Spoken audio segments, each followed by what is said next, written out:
6절에서 7절이 되겠습니다. 내 아들아, 그러므로 너는 그리스도 예수 안에 있는 은혜 가운데서 강하고 또 네가 많은 증인 앞에서 내게 들은 말을 충성된 사람들에게 부탁하라. 그들이 또 다른 사람들을 가르칠 수 있으리라. 너는 그리스도 예수의 좋은 병사로 나와 함께 고난을 받으라. 병사로 복 많은 자는 자기 생활에 얽매인 자가 하나도 없나니 이는 병사로 모집한 자를 기쁘게 하려 함이라. 경계하는 자가 법대로 경계하지 아니하면 승리자의 관을 얻지 못할 것이며 수고하는 농부가 곡식을 먼저 받는 것이 마땅하니라. 내가 말하는 것을 생각해 보라. 주께서 범사에 내게 총명을 주시리라. 아멘. 1월 15일 수요일, 오늘 말씀의 제목이 자녀가 해야 할 일이 되겠습니다. 어제는 부모님이 해야 할 일에 대한 부분을 말씀을 통해서 확인했고요. 오늘은 우리 자녀들이 해야 할 것, 준비해야 할 것, 말씀을 통해서 우리가 또 은혜를 받기를 원합니다. 자, 우리가 복음을 통해서 복음을 듣고 구원을 받은 하나님의 자녀가 되고 하나님의 자녀가 되어지는 가운데 이제 내 중심이 아니라 하나님 중심의 인생의 삶이 펼쳐져 가지요. 그러다 보니까 이제 교회 중심, 예배 중심, 말씀 중심의 인생으로 우리 삶이 전환되어져서 이제 나를 위해 사는 것이 아니고 하나님이 나를 부르신 그 주를 위해 사는 인생으로 우리의 인생의 목표와 방향까지 수정이 딱 되어졌습니다. 그렇죠. 그러는 가운데 우리 후대들, 우리 자녀들은 대개 무엇을 해야 되는지, 무엇을 하는 것이 정말 세계 복음화를 해가는 일에 유익되는 일인지를 가끔씩 질문하는 경우들을 많이 듣고, 특별히 그 말은 무슨 말이냐, 무엇을 해야 할지 잘 모르겠다는 그런 말씀이죠. 뭘 놓쳤다는 거냐? 말씀의 흐름을 사실 놓친 거죠. 말씀의 흐름을 쭉 타는 가운데 기도하면은 보혜사 성령께서 우리에게 정확하게 답을 허락하여 주십니다. 그렇죠. 그래서 하나님은 시대마다 우리 렘넌트가 후대들이 영적 서밋이 되도록 하나님이 모든 걸 준비하시는 가운데 우리를 불렀습니다. 내가 누군지를 먼저 확인하고 정체성 확인하는 게 참 중요한. 이걸 놓쳐버리면은 모든 것 자체가 이렇게 보이지 않습니다. 우리 이번 주 강단의 말씀처럼 유대 민족들이 그렇죠. 언약을 놓치고 조상들의 언약을 놓친 결과로 바빌론의 포로 70년 생활하는 가운데 완전히 하나님 우리를 버린 것으로 착각을 했죠. 포로에 돌아왔는데 성전 지으라 그래 성전을 짓는데 주변 원수들이 계속 방해를 하니까 그만둬버리고 때가 아직 아닌 것 같구나. 그래서 모든 것을 인간적으로 눈에 보이고 귀에 들리는 눈에 보이는 중심으로 해석해버린 거죠. 그래서 하나님이 선자를 보내가지고 이런 부분들을 깨우치게 해주신 겁니다. 너희들이 지금 우선순위가 틀렸다. 성전을 분명히 건축해야 된다. 그래. 자기 자신을 쳐다보니까 너무나 참 하나님을 믿는다 하면서 하나님은 전능자인데 그 하나님을 믿는 주의 자녀들은 너무나 무기력, 무능력, 연약한 자기 모습을 쳐다보고 낙심자질, 절망, 그리고 막 슬퍼했다 했잖아요. 그것을 하나님께서 하시고 또 뭐 격려하십니다. 그렇죠? 스스로 굳세게 하라. 스스로 굳세게 하라. 스스로 굳세게 하라. 지도자들에게, 대제사장에게, 남은 유다 백성들에게 계속 하나님 메시지 주잖아요. 나 만군의 여호와의 말이니라. 내가 너희와 함께한다. 출애굽하는 순간부터 주의 영이 지금까지 계속 너희와 함께했다. 얼마나 위로되는 소리입니까? 생각지 못했는데 하나님 우리와 함께했대요. 포로 현장에서도 함께했고, 그렇죠? 고통받는 현장에서도 함께했고, 포로에서 돌아온 현장 속에서 함께했고, 성전을 건축하는 지금도 너희와 함께한다. 조금도 하지 마라. 두려워하지 마라. 내가 너희에게 뭘 주겠다? 평강을 주리라. 하나님께서 막 계속해서 정체성에 관한 부분을 계속 확인해 주시면서 힘을 북돋아 줍니다. 이게 뭐냐? 복음입니다. 이게 우리가 믿는 하나님이셔요. 종교는 그렇지 않습니다. 잘못하면 계속 우리를 정죄해가지고 일어나지 못하게 해버리는 거죠. 그래서 하나님은 지금까지 우리 후대들을 세워서 전 세계 재앙을 막고 세계 복음화를 이루어 가셨습니다. 전도자들을 통해서 하는 일을 이루어 간 것이죠. 지금 전 세계에는 영적 문제가 급속하게 사실 일어나고 있습니다. 선진국일수록 이 부분이 더 가속화되고 있음을 우리가 잘 매스컴을 통해서 확인하고 있습니다. 자살과 중독, 얼마나 많은 젊은 심령들이 사이트를 만들어가지고 같이 이렇게 동반 자살하는 그런 사이트가 있질 않는 거죠. 요즘은 초등학생들도 이런 사이트를 만들어가지고 참 기가 차는 그 시대입니다. 뭔가에 중독이 되어 있습니다. 약물에 중독되어 있든 뭐 어디에 그 쇼핑에 중독되어 있든 또 완전히 뭐 사람에게 중독된 어떤 사람 여자에게 남자에게 돈에 중독된 인생들 많습니다. 그래 살인이 전 세계로 조용히 퍼져가고 있습니다. 묻지마 살인, 정부 살인, 우리가 보이지 않는 세계에서 일어난 어둠의 세계에서 일어난 일들이 굉장히 확산돼 가고 있죠. 이건 막아야 되죠. 그래서 하나님은 우리에게 영적 힘을 주셔서 전 세계에 누구를 세우라고, 렘넌트 후대들을 이렇게 세우라고 계속 메시지를 주고 계시는 거죠. 그루터기를 세우라. 하나님은 세계복음화 연약을 붙잡은 우리 그루터기를 영적 서밋으로 딱 축복을 하십니다. 우리 후대만 축복합니까? 언약을 붙들은 우리 모든 어른들, 중직자님들, 교역자, 중직자, 모든 성도, 모든 한 분 한 분들을 딱 붙들고 계셔요. 그렇다면 우리 후대들은 무엇을 붙잡고 미래를 향하여 걸어 나가야 되겠습니까? 첫째, 눈물을 가지고 영적 서밋이 무엇인지 우리가 아는 자가 되어야 된다. 영적 서밋이 무엇이냐 아는 자. 세상 서밋은 될 수 없을지 몰라도 우리 영적 서밋은 이미 하나님이 영적 서밋 불렀기 때문에 영적 서밋이 무엇인지 올바로 알고 우리 인생 여정을 걸어가야 되겠죠. 디모데후서 1장 4절에 보니까 내 눈물을 생각하며 너 보기를 원하면 내 기쁨이 가득하게 하려 함이라. 그렇죠. 아들같이 여겼던 디모데를 향해서 전도자 바울이 지금 권면하고 있는 내용입니다. 하나님은 눈물을 알고 영적 서밋이 무엇인지를 아는 자를 쓰십니다. 그냥 흘리는 눈물 말고 정말로 복음 때문에 천하보다 귀한 영혼 때문에 피로 세운 교회를 위해서 흘리는 눈물, 이건 하나님이 분명히 계산합니다. 그렇죠? 바울은 디모데를 아들이라고 할 만큼 극진히 사랑했죠. 바울은 다메섹 도상에서 부활하신 주님을 체험하고 난 이후부터 장가도 가지 않고 완전히 복음 전하는 일에 올인했지요. 바울의 기도 속에 디모데가 늘 있었습니다. 그렇죠. 주의 종의 기도 속에, 그렇죠. 부모님의 기도 속에, 그렇죠. 우리의 모든 자녀들의 기도 속에, 어른들의 기도 속에 내가 있다는 것 얼마나 든든합니까, 사실은. 그렇죠. 든든합니다. 이게 이제 장점이죠. 큰 교회는 이게 불가능한데 작은 교회들, 우리 말이 작은 교회, 큰 교회 그런 말 자체가 틀린 말인데, 그렇죠. 성도들이 딱 모여서 기도하는 다 들어오잖아요. 가족 모든 식구들, 현장 모든 어디까지 관계된 현장까지 딱 기도에 뭐가 그림이 쫙 그리잖아요. 누구 그러면 쫙 그렇죠. 그래서 디모데는 바울의 기도 속에 늘 있었다는 거죠. 디모데후서 3장 1장 3절에 내가 밤낮 간구하는 가운데 쉬지 않고 너를 생각하여, 그렇죠. 새벽으로 저녁으로 사역하다가 잠깐 신날 때 막 떠오르는 거죠. 떠올라야 기도가 되는 거거든. 그렇죠. 바울은 디모데의 외조모 로이스와 어머니 유니게 속에 있던 믿음이 디모데 속에 있음을 알았습니다. 가문의 모든 믿음의 그 유산이 이 디모데에게 전달됐다는 것을 알고 있죠. 계속 기도의 배경 가운데서 자녀들이 자란다는 것은 굉장한 축복이고 특권입니다. 그러나 자녀들은 이걸 잘 모르죠. 우리 부모님들이 자기를 위해서 기도해서 지금 이렇게 평탄하게 인생이 엮어져 간다는 사실들은 자녀들은 잘 몰라요. 그렇죠? 그런 문제와 어려움을 딱 당했을 때 그때 또 부모님이 예를 들어 돌아가시고 난 이후에 그걸 깨닫게 됩니다. 두 번째 뭡니까? 하나님의 방법을 아는 자.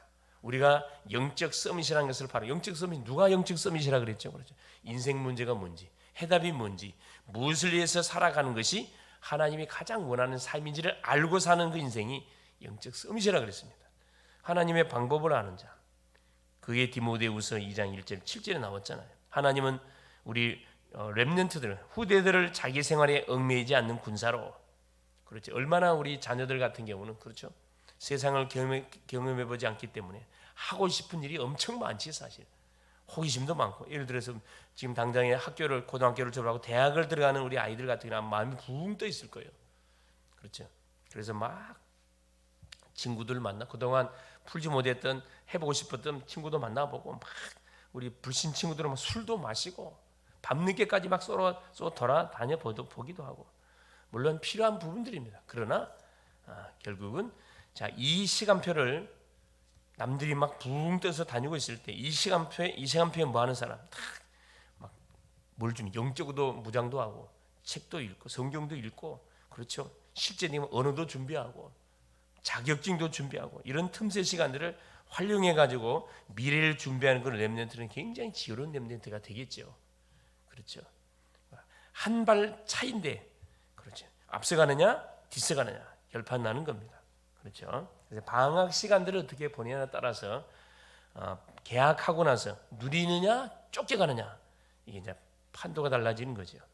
그래서 자기 생활에 얽매이지 않는 군사, 영적 군사입니다. 영적 군사의 특징은 자기 생활, 자기 마음대로 안 삽니다. 뭐 절대 명령에 절대 복종, 그렇죠. 위에서 내려오는 모든 지시사, 군사라는 것은, 그렇죠. 상관의 명령에 절대 복종하는 것이 군사입니다. 그 대신 모든 필요한 것을 다 공급해 줍니다. 그래서 이 영적 군사는 뭐 하는 사람이냐? 영적 싸움하는 사람이에요. 영적 싸움. 그래서 가정에 닥치는 재앙, 가문에 닥치는 재앙, 교회에 닥치는 재앙, 이 나라의 민족에 닥치는 재앙을 선봉해서 가지고 마는 거죠. 영적 전쟁하는 군사다. 군사가 만일에 자기 생각대로 움직여보면 안 되잖아요. 두 번째, 법대로 경기하는 자로.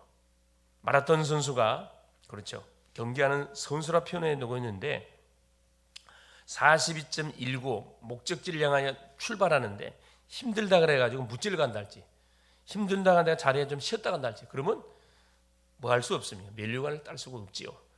자, 운동하는 성공은 뭐예요? 법대로 해야 돼요. 법대로. 말씀대로 가야 된다는 거예요. 정코스로 가야 된다 이 말입니다. 그렇죠. 계속 달리는 것이며, 뭐 유혹도 있고 그만두고 싶은 마음도 있고, 막 말할 수 없는 막 힘든 그 과정들이 있는데, 그럼에도 불구하고 그걸 막 참고 계속 앞을 향해 달려가야 되는 거죠. 지속이 그래 중요합니다. 말씀의 흐름을 타는 것이 그래 중요합니다. 그래서 이제 수고하는 농부의 특징은 뭐니? 봄에 씨를 뿌리고 가을에 열매를 기대하면서 뿌립니다. 가을에 열매를 기대하지 않고 씨 뿌리는 농부는 아무도 없을 거예요. 그 대신 뭐가 있죠? 농부는 가장 먼저 누구보다, 왕보다도 임금보다도 더 열매를 먼저 맛을 본다는 사실. 그렇죠. 우리가 복음을 전해서 그 심령이 예수 영접하는 딱 그 현장을 우리가 보게 될 때 그 기쁨은 말로 표현할 수 없는 거는 아무도 설명이 안 되는 거예요. 직접 복음을 전해서 그 심령을 놓고 태신자로 품고 있다가 기도해서 직접 복음을 전하든, 아니면 직접 이렇게 사람을 연결시켜서 복음을 전하는 현장 같이 기도한, 같이 복음을 전하고 같이 영접하는 모습을 우리가 봤을 때 그 기쁨은 말로 표현할 수 없죠. 이 전도자가 느끼는 그 맛, 그렇죠. 그래서 책상에 앉아서 응답을 보는 사람하고 직접 현장을 뛰면서 응답의 맛을 보는 사람하고 조금 차이가 있겠죠. 그렇습니다. 그래서 하나님이 바로 우리 후대들을 완전히 여기에 방향을 맞추고 있을 책임진다 이 말입니다. 우리를 영적인 군사로, 경계하는 선수로, 농부로 시대에 불렀기 때문에 거기에 걸맞는 그릇을, 서밋의 그릇을 계속 우리가 준비해 가면 됩니다. 농부가 힘들다고 씨앗을 뿌려놓고 그냥 가을에 뭐 가만 놔둬도 열매 걷어지겠지, 그게 아니죠. 계속 기도의 심령을 태신자에 품고, 우리 육신적으로 자녀를 낳으더라도 10달 동안 뱃속에 안고 계속 뭐 해야 됩니까? 몸도 조심해야 되고 음식도 골고루 먹어줘야 되고 운동도 해줘야 되고, 그렇죠. 뭘 위해서? 후대를 위해서. 마찬가지입니다. 마찬가지예요. 그래서 이처럼 거저되는 것은 없지요. 그렇죠. 씨앗도 뿌리고 뭐또 잡초도 뽑고 병충해를 막기 위해서 농약도 뿌리고, 그렇죠. 사람들을 불러다가 또 계속 추수 때가 되면 추수해도 같이 해야 되고, 땀 흘리지 않고 되는 것은 하나도 없다는 거죠. 그렇습니다. 그래서 우리 후대가 말씀 붙잡고 가면은 세계복음화의 축복을 반드시 하나님께서는 먼저 받도록 우리가 먼저 증거를 줍니다. 기도하는 사람이 응답의 맛을 보는 거고, 전도하는 사람이 전도의 맛을 보는 거고, 예배를 드리는 사람이 말씀의 맛을 보는 것 같은 원리가 되겠습니다. 그렇죠. 아무리 내가 옆에 산에 지미가 있어도 내가 먹어보지 않냐면은 그건 전혀 진짜 맛을 모르는 거죠. 이들의 공통점은 24였다는 거죠. 그렇죠. 계속 훈련도 해야 되고 운동도 해야 되고 계속 일해야 됩니다. 이처럼 하나님의 방법은 24, 25 영. 우리가 24 하고 있으면 하나님은 오순절 날이 이미 이름에 25 응답을 주시고, 그러면 영원한 뭐가 열매가 맺혀지도록 작품을 반드시 주게 된다 이 말씀입니다. 하나님의 방법을 아는 자, 하나님의 방법 뭐라고요? 말씀을 계속 따라가면서 기도하면서 계속 지속해 가는 거예요. 세 번째, 하나님의 능력, 사명을 아는 자입니다. 무엇을 위해서 우리가 인생을 어디에 올인해야 할 것인지 사명과 이유를 아는 자지요. 하나님은 고난과 그 이유를 아는 자를 쓰십니다. 사람들이 하나님을 떠나 자기밖에 모르기 때문에 바로 고통하는 때가 마지막 때는 온다고 디모데후서 3장 1절 13절에 말씀해 주고 있죠. 우리 원단의 완전 표입니다. 표. 배우고 확신한 일에 그하자. 그래서 렘넌트는 어려서부터 하나님의 말씀을 알아야 되고 듣고 훈련을 받고 양육을 받아야 됩니다. 배우고 확신한 일에 그해야 돼요. 뭘 배우고 확신한 일에 그해야 돼요? 성경의 말씀. 성경 안에 뭐가 기록되어 있죠? 인생의 문제가 뭔지, 원래 인간이 누군지, 인생의 문제가 뭔지, 왜 재앙이 닥쳤는지, 그 해답이 뭔지, 무엇을 위해 살아가야 할 것인지 정확하게 우리에게 안내해 주고 있습니다. 그래서 우리 렘넌트들은, 그대들은 어려서부터 하나님 말씀을 알아야 되고 때를 얻든지 못 얻든지 전도자가 되어야 된다. 하나님이 주시는 응답들을 같이 계속 나누는 전도자가 되어야 되고, 이 전도자는 따라오는 응답입니다. 그렇죠. 렘넌트의 주업은 뭐냐? 그래서 우리 전도자의 주업은 뭡니까? 바로 전도 제자다. 구원받은 주의 백성들이 존재하는 이유가 뭐죠? 전도 때문에, 선교 때문에. 그렇지. 그냥 제자가 아니고 전도 제자. 이것을 결단하고 우리가 공부를 해야 된다. 그래서 공부를 잘하는 거 열심히 해야 될 이유가 전도 때문에. 우리가 직장을 열심히 성실하게 다녀야 할 이유가 전도 때문에. 산업을 통해서 완전히 경제를 꾸고 가야 할 이유가 전도 때문에. 여기에 방향을 맞춰놓고 하나님 우리가 산업하고 공부하고 직장 다니는데 하나님 가만히 있겠습니까? 필요한 모든 축복을 꿇고 와가지고 그 현장에 뭐가 하나님이 사랑하는 딸아, 사랑하는 아들아, 잘한다 계속 하나님 응원할 수밖에 없는 거죠. 틀림없는 사실입니다. 그 결론이 뭐냐? 하나님은 우리 후대 전도자들이 말씀만 잘 붙잡아도 뭘 주시느냐? 지혜 총명을 주세요. 디모데 2장 7절에 범사에 총명을 주겠다 그랬습니다. 말씀은 우리 후대들을 온전하게 합니다. 구원받은 주의 백성들을 온전하게 해요. 하나님의 사람으로 온전케 하고, 더 큰 축복은 하나님이 주시는 은혜와 평강이 우리 자녀들에게, 우리 성도들이 가는 현장에 계속 차고 넘치도록 우리 하나님이 부어주신다는 사실입니다. 오늘도 하나님께서 우리를 뭘로? 하나님의 자녀로, 전도자로 우리를 부르시고 세우셔서 뭐 할 수 있도록, 그렇죠, 영적 서밋에 실제적인 그런 답을 가지고 하나님의 방법 뭐 하는 겁니까? 기도하는 거예요. 흐름 따라가는 겁니다. 그러면 틀림없이 가는 현장에 하나님은 우리에게 살릴 자를 보이게 하고 만나게 하고 찾게 하고 정확하게 심령 통해서 내가 만난 그리스도 증거케 해서 오늘 또한 생명운동, 양육운동, 중요한 지역 살리는 중요한 그런 그림이 그려지는 응답의 축복들을 누릴 수 있기를 그리스도 이름으로 축원을 드립니다. 살아계신 하나님 고맙습니다. 오늘 또 우리 주님께서 새벽을 깨우는 파수꾼으로 우리를 부르시고 세우셔서 모든 현장의 망대로, 빛의 망대로 우리를 하나님 세워주신 것을 감사합니다. 사랑하는 주님, 특별히 복음을 받은 주의 사람들이 해야 할 일이 무엇인지 오늘 또 말씀을 통하여 확인케 하여 주신 것 감사합니다. 우리의 미래고 우리의 하나님 미래를 책임지고 가야 할 우리의 자녀들, 우리의 렘넌트들 하나님 축복하여 주시고 하나님 구원받은 주의 성도들을 축복하여 주시옵소서. 진정한 눈물이 무엇인지, 무엇을 위해서 눈물을 흘리고 무엇을 위해 땀을 흘려야 되는지 이유하는 영적 썸이 되게 하시고, 하나님의 방법을 아는, 하나님이 쓰시는 방법은 결국은 언약의 흐름을 타는 사람, 기도하는 사람을 통해서 하나님이 중요한 일들을 펼쳐 가신다는 사실, 그러나 가는 곳에 하나님이 우리에게 필요한 하늘의 능력을 공급하여 주셔서 하나님 때를 얻든지 못 얻든지 주의 말씀을 한번 증거하는 전도자로 우리를 하나님 오늘도 아버지 하나님 사용하기 원하여 우리를 세워주신 것을 감사합니다. 오늘도 당당하게 맡겨진 하루의 시간들을 하나님 최고의 날로 우리가 하나님 만들어갈 수 있도록 도우시고 최고의 응답을 누리고 최고의 축복을 누리고 하나님 정말 최고의 감사 누리는 행복한 멋진 하루가 되어갈 수 있도록 우리 글로벌 제독교회 모든 성도님들을 축복하여 주옵소서. 현장에 선교사로 파송합니다. 하늘을 군대를 앞서 보내시고 묶인 거 풀어주시고 잡힌 거 아버지 하나님 풀고 눌린 거 자유케 되게 하시고 하나님 보이지 않는 모든 미래가 말씀 붙들고 기도하는 가운데 착 보여지는 펼쳐지는 그 응답의 맛을 보게 하여 주옵소서. 오늘도 우리의 관계된 현장에 가정 현장, 산업 현장, 직장에 가는 현장에 모든 하나님 이 300 영접운동의 그림, 30 지교운동의 그림, 하나님 237 치유 서밋의 뜰의 그림이 오늘 그려지는 멋진 하나 되게 하옵소서. 그리스도의